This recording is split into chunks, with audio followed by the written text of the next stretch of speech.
Karen jolted awake, her heart pounding. Something wasn't right. As her eyes adjusted to the darkness, she noticed a large mound of freshly dug earth in the middle of her pristine lawn. "What on earth?" she muttered, scrambling out of bed and pulling on her robe. Stopping outside, Karen's blood boiled as she surveyed the damage. Someone had the audacity to dig up her yard without her permission. "Those HOA vultures," she growled, her fists clenching. She stormed over to the hole, peering inside to see a freshly buried fiber optic cable snaking through the dirt. Fuming, Karen marched back inside and grabbed her phone, rapidly dialing the HOA president's number. After several rings, a groggy voice answered. "Hello. This is Karen from 123 Maple Street." She spat, "And I want to know why your goons are digging up my yard without my consent." There was a pause on the other end of the line. "Mom, I'm not sure what you're talking about. The HOA hasn't authorized any work on your property." Karen scoffed. "Well, someone's been doing some unauthorized landscaping, and I want it fixed immediately." She rattled off her address and demanded the HOA send someone over right away. After a terse goodbye, Karen hung up, her chest heaving. She paced her living room, mind racing. The nerve of those HOA busybodies, thinking they could just waltz onto her property and do whatever they pleased. She glanced out the window, glaring at the unsightly trench. An idea began to form in Karen's mind. Grabbing a shovel, she marched back outside and started digging. Throwing dirt aside, she carefully uncovered the cable, tracing its path across her yard.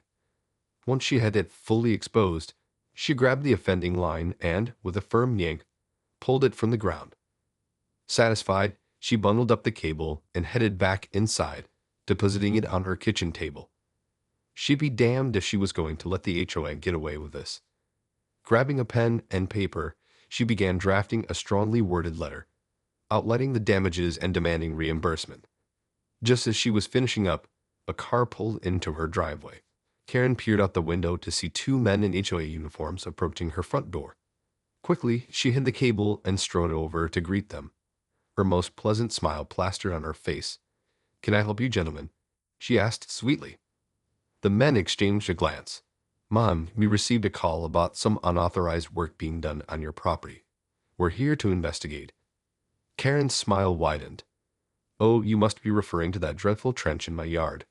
Yes, I'm afraid I had to take matters into my own hands. I simply couldn't allow your workers to just dig up my property without my permission." The men stared at her dumbfounded. "Mom, that fiber optic cable was part of an approved HOA project to upgrade the neighborhood's internet infrastructure. You've caused significant damage." Karen's expression darkened. "Well, then you should have notified me ahead of time. I won't be held responsible for your mistakes." She thrust the letter into the nearest man's hands. "Here's the bill for the damages. I expect reimbursement within the week." The men exchanged another bewildered look, then turned and hurried back to their vehicle, muttering under their breath. Karen watched them go, a triumphant grin spreading across her face. She may have won this round, but she had a feeling the HOA wasn't done with her yet. The next morning, Karen awoke to the sound of her doorbell ringing incessantly. Grumbling, she pulled on her robe and shuffled to the front door, yanking it open to find two uniformed police officers standing on her porch. "Ma'am, we've received a report of vandalism and theft on your property," one of the officers said sternly. "We need you to come with us to the station for questioning." Karen's eyes widened in shock. "What? This is outrageous. I've done nothing wrong. Mom, we have eyewitness accounts of you digging up and removing a fiber optic cable that was the property of the HOA. That's considered destruction of private property. But they had no right to bury that cable in my yard without my permission." Karen protested. "I was simply defending my own property." The officers exchanged a glance. "Ma'am, we understand your frustration, but that doesn't give you the right to take the law into your own hands. Now, if you'll come with us, we can sort this out at the station." Karen stood there, seething. "I'm not going anywhere. This is an outrage. You can't just come into my home and arrest me for protecting what's mine.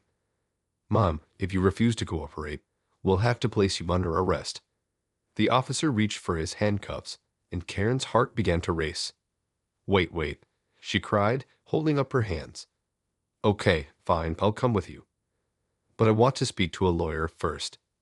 The officers nodded, and Karen reluctantly stepped outside, allowing them to escort her to their patrol car. As she slid into the back seat, her mind was reeling. How had this situation escalated so quickly? She had only been trying to stand up for her rights, and now she was being treated like a common criminal. At the police station, Karen was led to an interrogation room where she was grilled for over an hour about the incident. She stubbornly maintained her innocence, insisting that the HOA was in the wrong for burying the cable without her knowledge. Finally, the officers relented, informing her that they would be issuing her a citation for destruction of property. Karen's face fell, her heart sinking. This was a disaster. Her pristine record was now tarnished, and she knew the HOA would use this against her. As she was released, Karen made her way back home, her mind racing with 100 different thoughts. She couldn't believe this was happening. Clearly, the HOA was out to get her, and she wasn't going to let them win without a fight. Determined, Karen marched upstairs and began researching local lawyers who specialized in property disputes. She would not be cowed by these bullies. She was going to take them down, one way or another. Over the next few days, Karen was a whirlwind of activity. She had managed to secure the services of a high-powered real estate attorney who assured her that she had a strong case against the HOA. They can't just bury cables on your property without your consent. The lawyer, Mr. Henderson, explained. That's a clear violation of your property rights. Karen nodded, feeling a sense of vindication. I knew it. Those HOA vultures think they can do whatever they want, but I'm not going to roll over and let them. Mr. Henderson gave her a stern look. Just be careful, Karen. These HOA battles can get ugly, and the odds are often stacked against homeowners. We'll need to build a bulletproof case. Undeterred, Karen set to work gathering evidence, photos of the trench, the damaged cable, and the citation she had received from the police. She also dug up the original HOA bylaws, searching for any loopholes or technicalities that could work in her favor. When the day of the hearing arrived, Karen strode into the HOA's headquarters with her head held high, Mr. Henderson by her side. The HOA board members, led by the smug-looking president, Mrs. Wilkins, were already seated at the table. Well, if it isn't our troublemaker neighbor. Mrs. Wilkins drawled. I see you brought a lawyer. How quaint. Karen bristled, but Mr. Henderson placed a calming hand on her arm. Mrs. Wilkins, we're here to discuss the unauthorized work done on Mrs. Daniels' property. As you can see, we have substantial evidence to support our claim. The HOA board members exchanged uneasy glances, and Mrs. Wilkins' smile faltered. I'm sure we can come to some sort of amicable resolution, she said, her voice dripping with false sweetness. The only resolution I'll accept is for the HOA to reimburse me for the damages and remove that cable from my yard. Karen interjected, her eyes narrowing. Mrs. Wilkins pursed her lips, her brow furrowing. Well, that's simply not possible.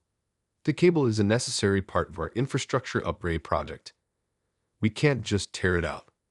Then you can pay for the cost of having it professionally relocated. Mr. Henderson countered smoothly. And we'll be submitting a bill for the damages to the lawn, as well as Karen's legal fees. The HOA board members erupted into a heated discussion, their voices rising in protest. Karen sat back, a triumphant smile spreading across her face. She had them on the ropes, and she knew it. After nearly an hour of back-and-forth negotiations, the HOA finally relented, agreeing to Karen's terms. As she and Mr. Henderson exited the building, Karen felt a surge of satisfaction. She may have won this battle, but she had a feeling the war with the HOA was far from over. Over the next few weeks, Karen basked in her victory, smugly telling everyone who would listen about how she had taken on the HOA and won. But her gloating was short-lived, as the HOA board members were not ones to take defeat gracefully. One morning, Karen stepped outside to find her mailbox toppled over, the metal post bent at an odd angle. She immediately suspected foul play, and her suspicions were confirmed when she discovered a threatening note tucked under the dislodged flag. This is just the beginning, Mrs. Daniels, the note read in jagged, scrawling handwriting. Keep your nose out of HOA business. or you'll regret it. Karen's heart raced as she read the ominous message, her hands trembling. She quickly gathered up the note and rushed inside, calling the police to report the vandalism. When the officers arrived, they dusted the mailbox for fingerprints and promised to investigate the incident. But Karen knew deep down that the HOA was behind this, and she had a sinking feeling that this was only the start of their retaliation. Over the next few days, Karen found herself constantly on edge, jumping at every unexpected noise or movement outside her home. She began scrutinizing her neighbors, convinced that they were all secretly conspiring against her. Then, one afternoon, as Karen was pulling into her driveway, she noticed a strange car parked a few houses down. It was an older model, and the driver seemed to be intently watching her. Immediately, Karen's paranoia kicked into overdrive, and she hastily locked her car doors, her heart pounding. Bursting through her front door, Karen slammed it shut and locked it, her eyes darting around the room. She needed to call the police, but her hands were shaking so badly that she could barely grip her phone. Just then, she heard a loud crash from the kitchen, and her blood ran cold. Slowly, she crept towards the doorway, peering around the corner to see a dark figure standing by her kitchen table. Adrenaline surging, Karen grabbed the closest object she could find, a heavy vase, and raised it above her head, ready to strike. "Whoa, whoa, calm down, Karen," a familiar voice exclaimed, and the figure stepped into the light, revealing the HOA president, Mrs. Wilkins. Karen's arm faltered, and the vase slipped from her grasp, shattering on the floor. "Mrs. Wilkins, what the hell are you doing in my house?" she demanded, her voice shaking. The older woman held up her hands in a placating gesture. "I'm sorry, I didn't mean to startle you. I was just, well, I wanted to talk to you about the incident with the cable, privately." Karen narrowed her eyes, her suspicion unwavering. "Talk? You broke into my home to talk? I don't think so. Get out, or I'm calling the police." Mrs. Wilkins sighed, her expression one of exasperation. "Look, Karen, we both know this whole situation has gotten out of hand. I'm here to make you an offer, a chance to make peace and put this all behind us." Karen stared at her, utterly bewildered. "Peace? After you vandalized my mailbox and sent me that threatening note? I don't think so, Mrs. Wilkins. You and your precious HOA can go to hell." The older woman's eyes widened, and she hurriedly shook her head. No, that wasn't us, I swear. We had nothing to do with that." But Karen wasn't buying it. "Save it. Now get out of my house before I call the cops." With a resigned sigh, Mrs. Wilkins turned and headed for the door, pausing only to glance back at Karen. "This isn't over, you know. The HOA always gets what it wants, one way or another." As the front door slammed shut, Karen felt a chill run down her spine. The war with the HOA had just escalated, and she had a sinking feeling that the worst was yet to come. In the aftermath of Mrs. Wilkins' unexpected visit, Karen's paranoia and suspicion only intensified.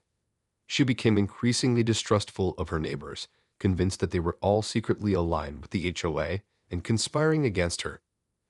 Whenever she stepped outside, Karen would scrutinize the faces of the passing joggers, dog walkers, and gardeners, searching for any sign of malice or ill intent. She started keeping her curtains drawn, unwilling to give the HOA or their spies any opportunity to observe her. The once friendly neighborhood that Karen had so proudly called home now felt like a hostile battleground, filled with potential enemies at every turn. She found herself jumping at the slightest noise, her heart racing with adrenaline as she scanned the area for any signs of danger.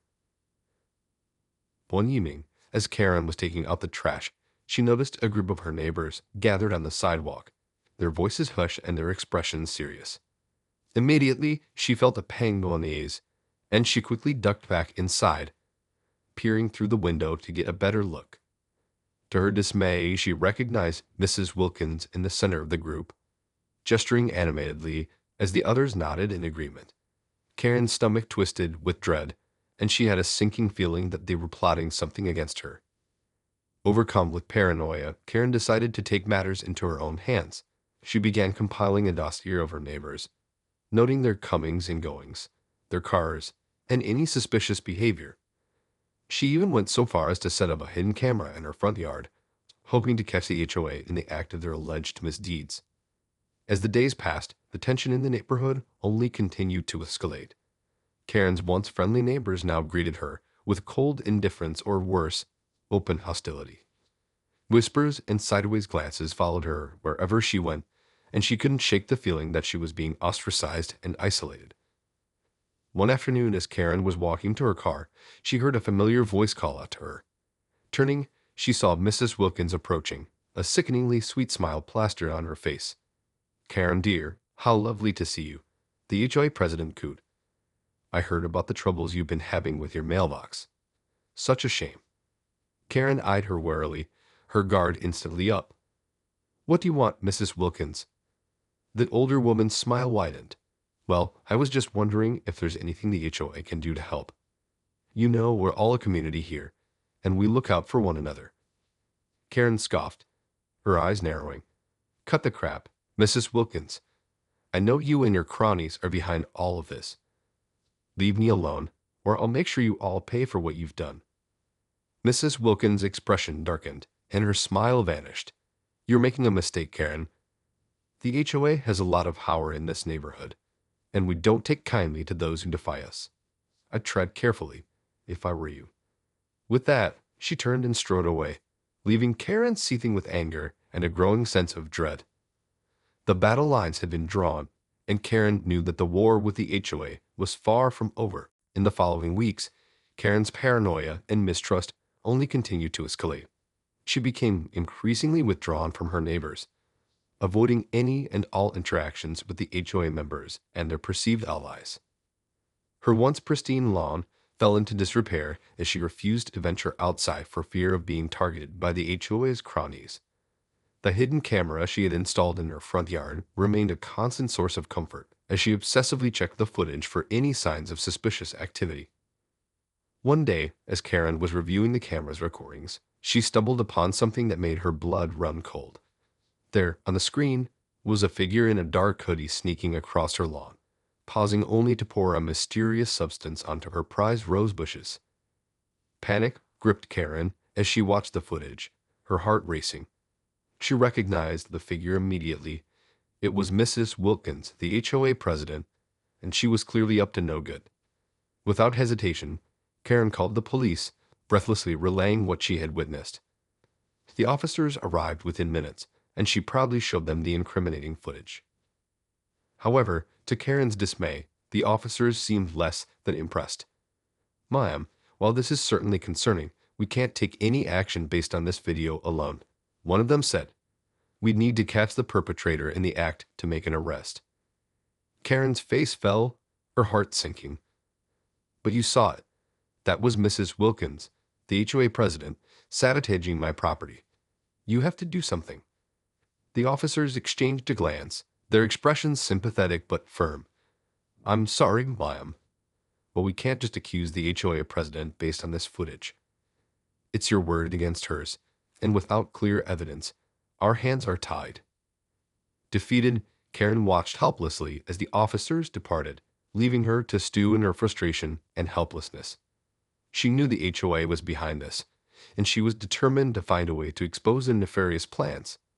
Over the next few days, Karen's paranoia only intensified. She began obsessively monitoring the camera footage, searching for any sign of the HOA's interference. And just as she was about to give up hope, she caught another figure creeping across her lawn in the dead of night. This time, she didn't hesitate. Grabbing a baseball bat, she rushed outside, determined to confront the intruder. But as she reached the edge of her property, she froze, her heart pounding in her chest. There, standing in the moonlight, was her neighbor, Mrs. Simmons, a kindly older woman who had always been friendly and welcoming. Karen's eyes widened in shock, and she watched, dumbfounded, as Mrs. Simmons carefully sprinkled a strange powder around the perimeter of the yard. "Mrs. Simmons," Karen called out, her voice trembling. "What are you doing?" The older woman jumped, whirling around to face Karen, her eyes wide with fear. "Oh, Karen, I was just, well, I was just checking on your lawn. That's all." Karen narrowed her eyes, her grip tightening on the baseball bat. Don't lie to me, Mrs. Simmons. I saw you on the camera, and I know you're working with the HOA.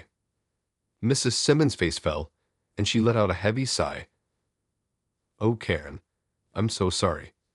I didn't want to get involved, but they said they'd make things difficult for me if I didn't help. Karen's heart sank, and she felt a wave of betrayal wash over her. So it's true then. The HOA is behind all of this. The older woman nodded, her expression one of regret. I'm afraid so, dear. They're determined to drive you out of the neighborhood, and they'll stop at nothing to get what they want.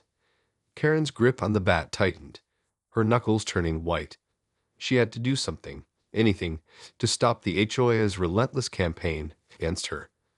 But as she stared at Mrs. Simmons, she knew that the battle was far from over, and the stakes were higher than she could have ever imagined. In the days that followed her confrontation with Mrs. Simmons, Karen's determination to take down the HOA only grew stronger.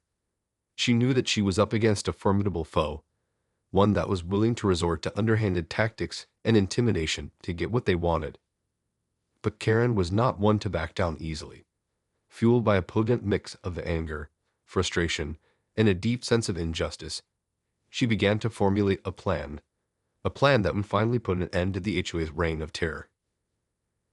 First, she reached out to her lawyer, Mr. Henderson, and updated him on the latest developments. Together, they pored over the HOA's bylaws, searching for any loopholes or technicalities that could be exploited. The key is to hit them where it hurts the most, their financials, Mr. Henderson explained, his brow furrowed in concentration. If we can find a way to tie up their funds or even threaten their status as a nonprofit, that might just force them to back off. Karen nodded, a glimmer of determination in her eyes. Whatever it takes, Mr. Henderson. I'm not going to let them win. With renewed vigor, Karen set to work, gathering every bit of evidence she could find, from the camera footage to the threatening note and even the citation she had received from the police. She meticulously organized her case, leaving no stone unturned. Finally, the day of the showdown arrived. Karen, accompanied by Mr. Henderson, marched into the HOA's headquarters, ready to deliver the knockout blow. As they entered the cramped conference room, Karen's eyes immediately locked onto Mrs. Wilkins, who sat at the head of the table, her expression a mask of feigned innocence. Well, if it isn't our troublemaker neighbor and her lawyer, the HOA president purred, her voice dripping with condescension. To what we owe this pleasure? Karen straightened her spine, her gaze unwavering. Mrs. Wilkins, we're here to present a formal complaint against the HOA, along with a demand for restitution. The other board members exchanged uneasy glances, and Mrs. Wilkins' smile faltered. A complaint? Whatever could you be talking about? Mr. Henderson stepped forward, his voice calm and measured. We have irrefutable evidence of the HOA's involvement in a campaign of harassment and vandalism against our client, Mrs. Daniels. This includes the unauthorized burial of a fiber optic cable on her property, as well as the subsequent destruction of her mailbox and the attempted sabotage of her landscaping. The room erupted into a flurry of protests and denials, but Karen held up a hand, silencing them. Save it, Mrs. Wilkins. We have the video footage, the receipts, and even testimony from one of your own operatives. At this, the color drained from the HOA president's face, and she glared at Karen, her jaw clenched. You have no proof. This is all circumstantial. Oh, what we do, Mr. Henderson interjected, a triumphant smile playing on his lips. And not only that, we've also uncovered a number of discrepancies in the HOA's financial records. It seems you've been using homeowners' dues to fund your little crusade against Mrs. Daniels. The room fell silent, the air thick with tension. Karen watched as the HOA board members exchanged uneasy glances, their expressions a mix of fear and outrage. This is outrageous. Mrs. Wilkins sputtered, her face flushed with anger. You have no right to come in here and make these baseless accusations. On the contrary, Mrs. Wilkins, Mr. Henderson said coolly, we have every right. And unless you and your board agree to our terms, we'll be taking this matter to the authorities, along with a request to have the HOA's nonprofit status revoked. The HOA president's expression shifted from one of defiance to one of resignation, and Karen knew in that moment that they had won. The battle was over, and she had emerged victorious. As Karen and Mr. Henderson left the building, she couldn't help but feel a sense of vindication. The HOA had finally met its match, and she knew that her hard-won victory would serve as a warning to any other HOA bullies who dared to cross her. In the aftermath of her epic showdown with the HOA, Karen found herself basking in a newfound sense of triumph and relief. The relentless campaign of harassment and intimidation had finally come to an end, and she felt as though a great weight had been lifted from her shoulders. Thanks to the tireless efforts of her lawyer, Mr. Henderson, the HOA had been forced to concede defeat. Not only had they agreed to reimburse Karen for the damages to her property, but they had also been compelled to remove the offending fiber optic cable and issue a formal apology. Moreover, the HOA's financial records had been thoroughly scrutinized, and it was discovered that Mrs. Wilkins and her cohorts had been siphoning homeowners' dues to fund their personal vendetta against Karen. This revelation had been a major blow to the organization's credibility, and it had resulted in the resignation of several board members. As Karen surveyed the newly repaired landscape of her yard, she couldn't help but feel a sense of pride and accomplishment. She had stood up to the formidable HOA machine and emerged victorious, her principles and property rights intact. But the true victory, Karen realized, was not just in the material gains or the humiliation of her adversaries. It was in the sense of community she had reclaimed, the bonds of trust and camaraderie she had rebuilt with her neighbors. Gone were the days of suspicion and isolation. Now Karen found herself surrounded by a newfound network of allies, many of whom had been inspired by her courageous stand against the HOA's abuses. Neighbors who had once been indifferent or even hostile now greeted her with warmth and respect, their eyes reflecting a newfound admiration. Even Mrs. Simmons, the once reluctant collaborator, had come forward to apologize and make amends. Over a cup of tea, the two women had forged an unexpected friendship, bonding over their shared experiences of being caught in the crosshairs of the HOA's machinations. As Karen settled into her favorite armchair, sipping a glass of wine, she couldn't help but reflect on the lessons she had learned. The battle with the HOA had been a harrowing and exhausting ordeal, but it had also served as a stark reminder of the importance of standing up for one's rights and the power of community solidarity. Never again, she murmured to herself, a steely determination in her eyes. The HOA may have been defeated, but they'll always be on the lookout for their next move. They will catch me off guard again. With that, Karen set her glass down and turned her attention to the task at hand, reveling in her hard-won victory and planning her next move should the HOA ever dare cross her path again.